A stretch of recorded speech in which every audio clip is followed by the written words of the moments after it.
देखिए, हमें पूरी तरह से ईरान के साथ खड़ा होना चाहिए। ईरान हमारा पुराना मित्र है। ईरान से हमारे व्यापारिक रिश्ते हैं।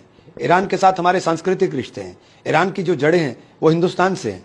तो ईरान के साथ हमें मजबूती के साथ खड़ा होना चाहिए और हर तरह से ईरान ने हमारे साथ हमेशा साथ दिया है। इसलिए हमें इस बुरे वक्त में ईरान के साथ मजबूती के साथ खड़ा हुआ दिखाई देना चाहिए।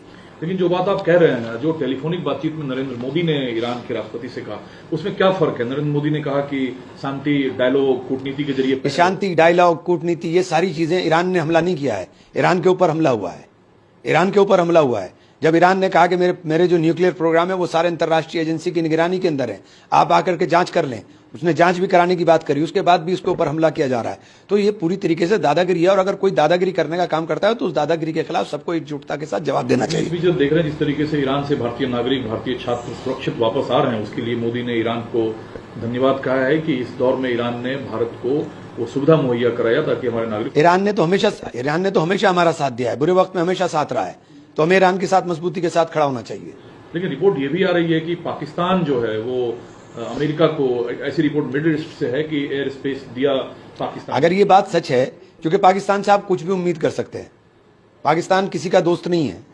लेकिन सर, आपको कथनी और करनी में फर्क, पाकिस्तान कह कुछ रहा है, कर कुछ रहा है। मैं कहता रहा हूँ, मैं तो पहले दिन से कहता हूँ धूर्त हैं, तो कोई नई बात तो नहीं है ना। दूसरा, जो अबू आजमी ने भारतीय खून है और उसने जिस तरीके से इजराइल को ललकारा है, इससे भारत को या उनको प्राउड फील हो रहा है। हाँ, तो सही बात तो है। हमारे बाराबंकी के पास ही गांव है, बाराबंकी वहीं से तो इनके आबाजदाद हैं, इनके पुरखे वहीं से गए हैं।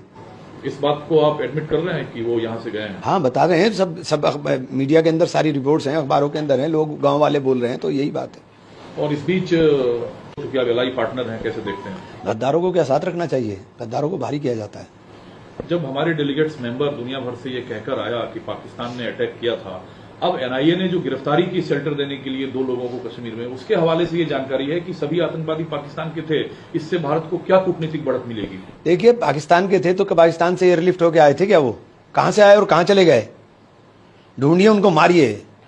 बेकार की बातें करने से कोई फायदा नहीं है, उनको ढूंढिए और मारिए। आप बीजेपी की आलोचना करते हैं कि नरेंद्र मोदी सरेंडर मोदी है। आज निशिकांत दुबे ने कहा कि इंदिरा गांधी ने शिमला एग्रीमेंट क्या अमेरिका के दबाव में किया था? शिमला एग्रीमेंट में तो पाकिस्तान को बांध दिया था।